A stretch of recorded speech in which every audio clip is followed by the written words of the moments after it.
On a découvert donc des PFAS il y a 1 an dans le sud de Lyon. Depuis, il y a eu beaucoup de prélèvements qui montrent qu'ils sont en dose anormalement élevée. On les retrouve dans des denrées alimentaires, également dans l'eau potable vers la vallée de l'Ozon et également dans le lait maternel.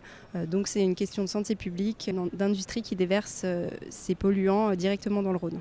Les PFAS ont été notamment mis en cause pour produire notamment des cancers, des maladies en lien avec la thyroïde, également des problèmes de fertilité, d'obésité. Enfin, il y a une grosse liste parce que c'est des molécules qui ont été créées entièrement par l'homme et qui sont bioaccumulables et qui surtout ne se dégradent pas.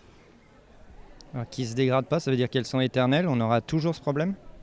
Oui, sur des centaines, voire milliers d'années, il y aura effectivement des PFAS. Pour l'instant, il n'y a pas encore une massive dépollution.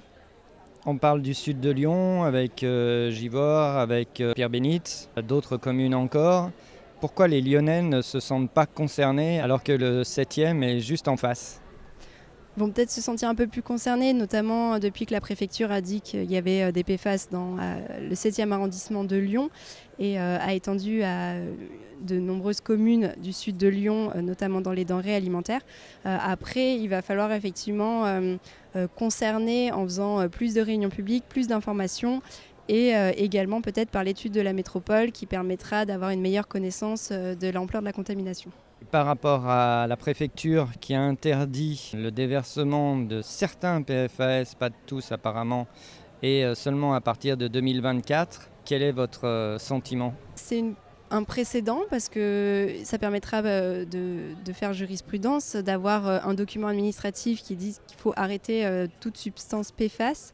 Dans les processus de fabrication, par contre, c'est pas suffisant. Bon, déjà, c'est 31 décembre 2024, donc ça veut dire qu'Arkema va pouvoir déverser à nouveau des PFAS jusqu'à cette date-là. Et puis en plus, le député Isaac Sibyl a fait voter un amendement qui retarde de 2 ans la norme sur l'eau potable, donc peut-être qu'aussi cet arrêté va être décalé. Pour que tout le monde se sente concerné, il faut aussi qu'on maintienne la pression citoyenne, notamment pour alerter la population et également dire à l'État que c'est son rôle aussi d'assurer la sécurité des citoyens et demander également à l'entreprise de cesser qu'ils prennent conscience, parce qu'on a l'impression qu'il y en a encore beaucoup malheureusement dans l'entreprise qui considèrent que les PFAS ne sont pas nocifs.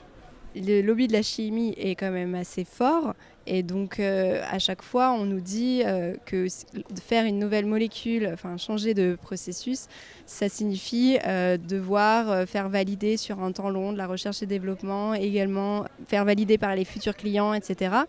Mais en fait là c'est une question de santé publique, donc c'est-à-dire qu'il faut juste arrêter de déverser impunément dans le Rhône des molécules qui mettent en danger les citoyens.